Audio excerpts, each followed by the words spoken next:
the area where I want it to happen. You can see it dripping down. See the water? The goal is to not fill this with water. It's to fill underneath enough and press enough by bending the brush to create that effect. I'm going to go in here now with a bit of a brighter orange, and I can use more pigment because it's got a lot of water. And see how I'm bending the brush and really pushing to create that drip. And you got to do it all along the edge where you did the water. And this is just a gorgeous technique, and it creates actually space. See how beautiful that is? If you don't want it to drip around something below it, for example, let's say I want to drip this knife, but I don't want it to go past an object below the knife, such as, I'm just going to make an object so you can see. Let's say I have this grape or whatever down here. What if I want to do a drip down under the knife, but I don't want it to touch the grape?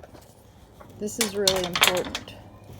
So I would take the water under the grape, and then I would put the water above the grape but not inside it. So you have to push it around and don't bend on that part, because if you bend, it'll drip right through it. But once you get the water on there with control, it won't go past where you put it. That's what's so cool about watercolor and ink. If you look to the side where it's shiny and lean over and see the paper, you know that wherever the water is where your paint's going to go. It won't go somewhere else. Now that works great flat. When you're vertical, it's a little more challenging because you have to control the amount. Okay, let's hope I did it right. Let's see. Let's say I want to drip under the knife, but I don't want to drip on top of the grape.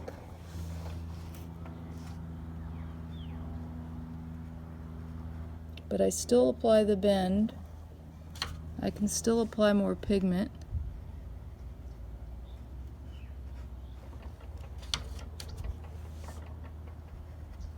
I'll try to get you really to see it here.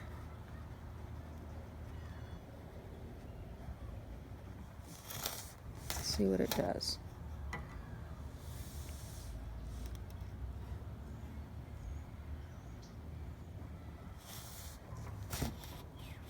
Watch it go.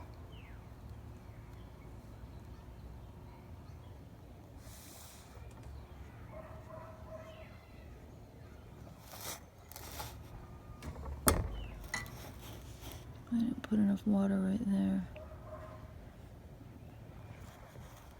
I'll try it with a different color so you can really see it. And you can use much more pigment for the drip down. So basically, come at it, take a look overnight, what happened, decide what areas you want to feature, what areas you want to mask subtly. You're going to do negative space first using the hues that are already in there. And then you're going to decide if anything on the inside needs to be handled. I don't want this to look like it's all the way around, so I'm going to put it up here.